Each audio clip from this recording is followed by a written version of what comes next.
Bonjour Monsieur Thune. On se rencontre aujourd'hui pour que vous nous parliez un petit peu de votre structure. Est-ce que vous Mhm. pourriez vous présenter en quelques mots, vous et votre structure? Donc, d'accord, moi je suis Christophe Thune, donc je suis cadre socio-éducatif à l'atelier de jour et au SAVS du CCAS d'IFTO. Donc voilà, je suis responsable de l'organisation de l'atelier de jour et du fonctionnement du SAVS. D'accord. Donc juste pour préciser, le CCAS d'IFTO comprend pour le pôle handicap un IME, un CESAD, l'espace Léo Kanner pour les autistes, pardon. Atelier de jour, foyer d'hébergement, ESAT, SAVS. Voilà. D'accord.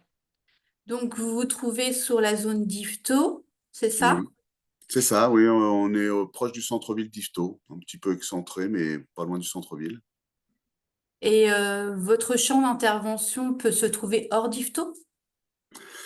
Alors, pour les accueils en foyer d'hébergement, en IME, oui, on a quand même un secteur qui va assez loin. Pour l'IME, qui peut aller jusqu'à Cagny-Barville, Barentin, La Mailleraie, Bolbec, Lillebonne, Notre-Dame de Gravenchon, Fauville. Donc, vous voyez, c'est assez étendu. Euh, Nous, à l'atelier de jour, on peut aussi accueillir des personnes qui viennent de ces secteurs-là, avec une organisation de transport, mais qui reste assez complexe parce qu'il faut savoir qu'Yvetot est mal desservi par les transports en commun, à part la ligne ferroviaire qui fait Le Havre, Yvetot, Rouen. Mais voilà, c'est le reste en car et en bus, c'est très très complexe. Mais voilà, on arrive à accueillir quand même pas mal de personnes de de tout le secteur environnant. D'accord. Est-ce que vous pourriez nous parler un petit peu plus de l'atelier de jour, de quels sont ses objectifs, comment il fonctionne, qu'est-ce qui est fait au sein de cet atelier de jour? Donc, atelier de jour qui accueille 42 personnes en situation de handicap, donc déficience légère à moyenne avec troubles associés, tels que TSA, troubles psychiques. Et il est ouvert de 9h30 à 16h30 tous les jours de la semaine, pas le week-end. Il est accolé et fonctionne aussi avec les foyers d'hébergement.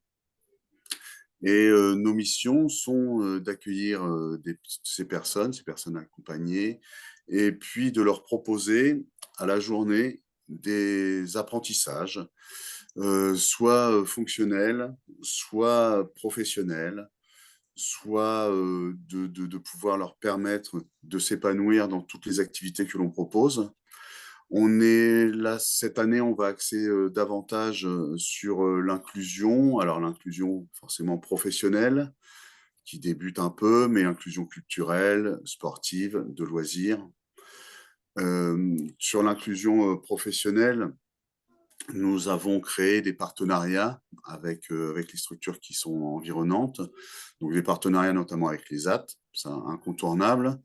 Les AT de notre CCS, mais aussi les AT des alentours.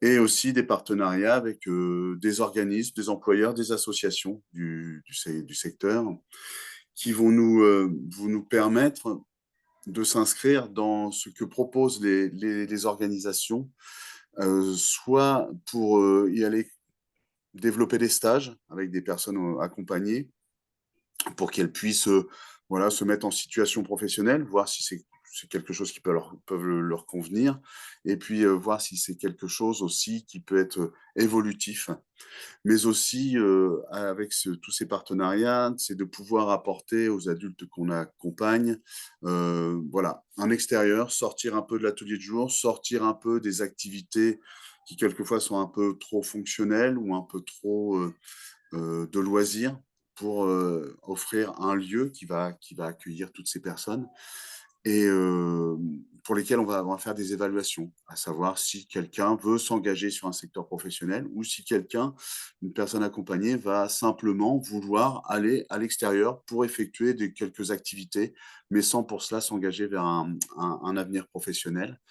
Donc voilà, ça, on va essayer de lier tout ça. Et c'est pour ça qu'on a multiplié pas mal les partenariats cette année. Donc, on a des partenariats avec des employeurs comme l'organisme de transport qu'on a sur Yvetot, qui sont les autocars en gare, notamment pour soit aller faire des stages pour aller entretenir les cars, le nettoyage à l'intérieur des cars, mais aussi participer à des portes ouvertes. Pourquoi pas aussi aller avec quelques adultes pour accueillir des personnes qui viennent participer aux portes ouvertes. Et puis, tout un système de mise sous pli, de mise, parce qu'ils organisent aussi des transports, font office de voyage, ils organisent des voyages, donc tous les prospectus les mettent en forme. Donc voilà, ça va permettre à quelques adultes de soit se projeter professionnellement, soit profiter, bénéficier de cette association, de cette organisation pour pouvoir voilà, développer des, tout ce qu'il y a autour de la motricité, tout ce qu'il y a autour du contact avec les personnes, voilà. Et puis la mixité, l'intégration, enfin tous les mots qui sont à même de nous apporter voilà, un épanouissement pour les personnes qu'on accompagne. Pour les personnes que l'on accompagne, donc, il faut forcément une notification MDPH pour accueil de jour. Après, ça peut être couplé avec foyer d'hébergement, mais voilà, ça fonctionne ensemble. Hem, voilà, à partir du moment où les personnes ont cette reconnaissance, ils peuvent venir. Il faut bien évidemment qu'ils soient volontaires, favorables pour être accueillis à l'atelier de jour, et puis qu'ils aient un projet, que l'on puisse définir avec eux un projet. Un projet, à plus ou moins long terme. Voilà, ça se définit avec eux et puis, les proches également, associer également les familles, les représentants légaux, les mandataires judiciaires. Voilà, un peu le même principe que ce qui travaille, en secteur adulte. Voilà, pour accéder à notre service, bon donc il faut se l'idéal, c'est de pouvoir avoir fait, quelques stages. Ça permet, à tout le monde de voir un petit peu si c'est la bonne orientation. Ça permet aussi à la surtout à la personne adulte, de savoir si c'est un lieu qu'elle peut envisager, investir, ou non, hein, parce que chacun a son choix. Et puis, de notre côté également, savoir si, ça correspond à ce que la personne souhaite.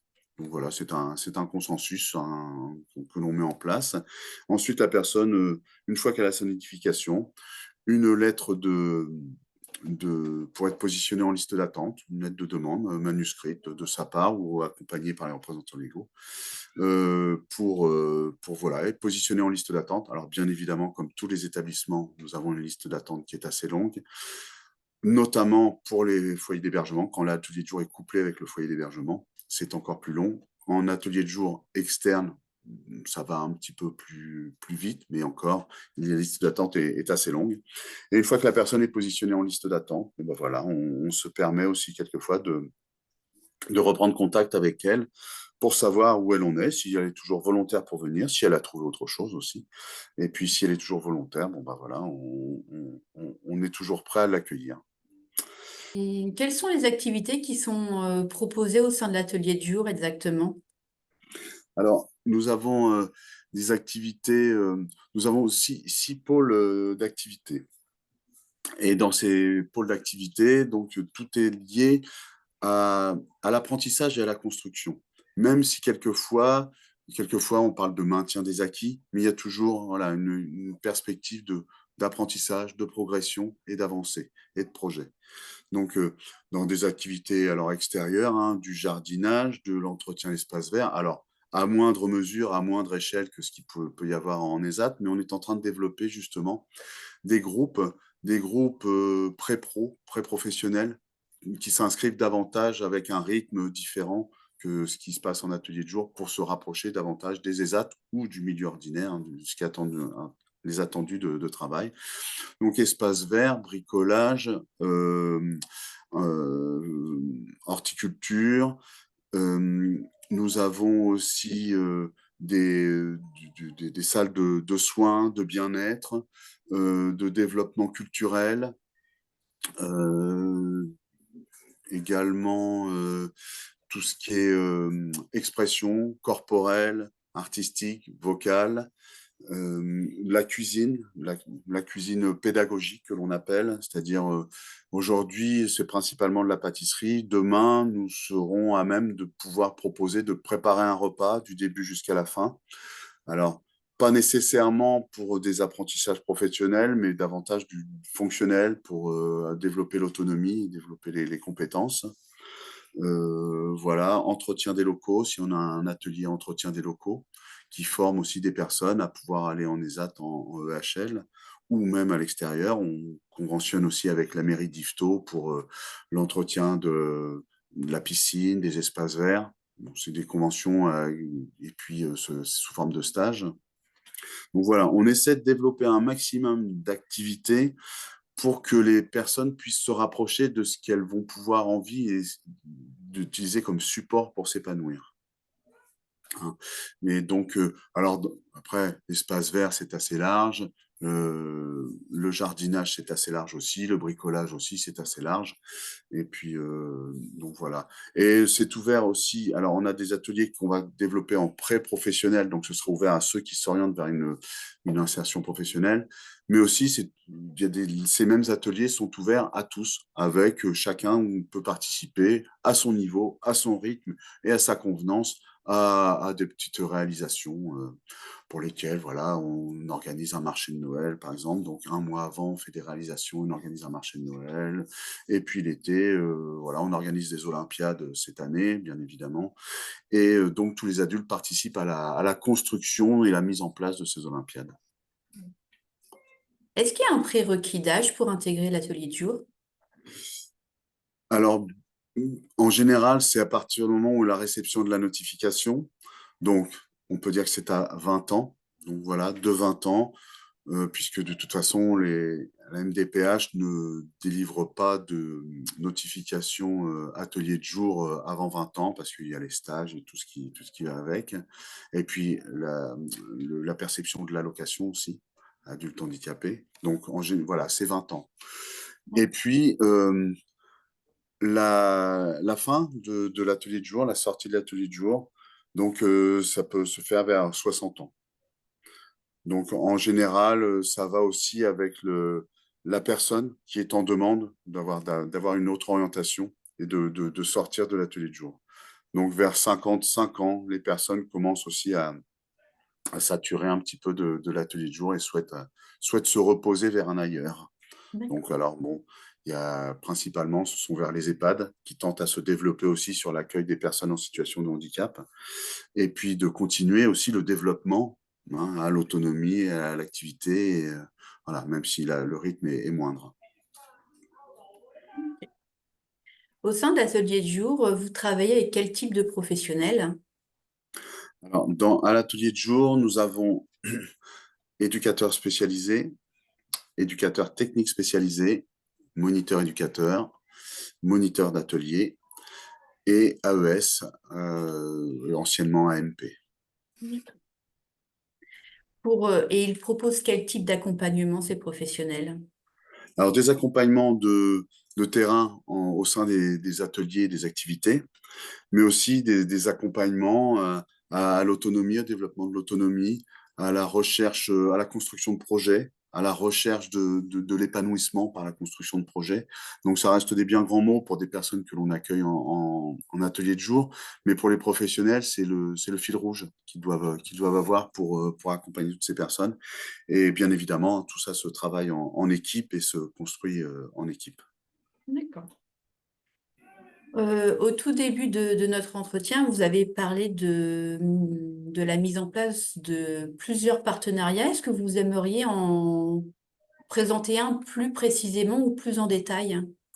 Alors tout à l'heure, j'ai parlé donc de l'entreprise de transport en gare, mais nous avons aussi là un partenariat avec une association qui s'appelle la Paysagerie, donc qui est un lieu naturel très très grand où les membres de l'association font pousser des diverses essences de plantes, d'arbres, de légumes et donc accueille aussi sous un grand hangar qui est une grange des groupes de musique, accueille aussi des personnes qui viennent partager un temps de communication Et donc, on commence le partenariat avec cette association, donc pour l'entretien du terrain, des herbages et choses comme ça, et puis la plantation, mais également, ça ce sera pour plus tard, la vente de légumes. Donc, nous serons associés à cette vente de légumes, où les adultes de chez nous participeront à cette vente de légumes.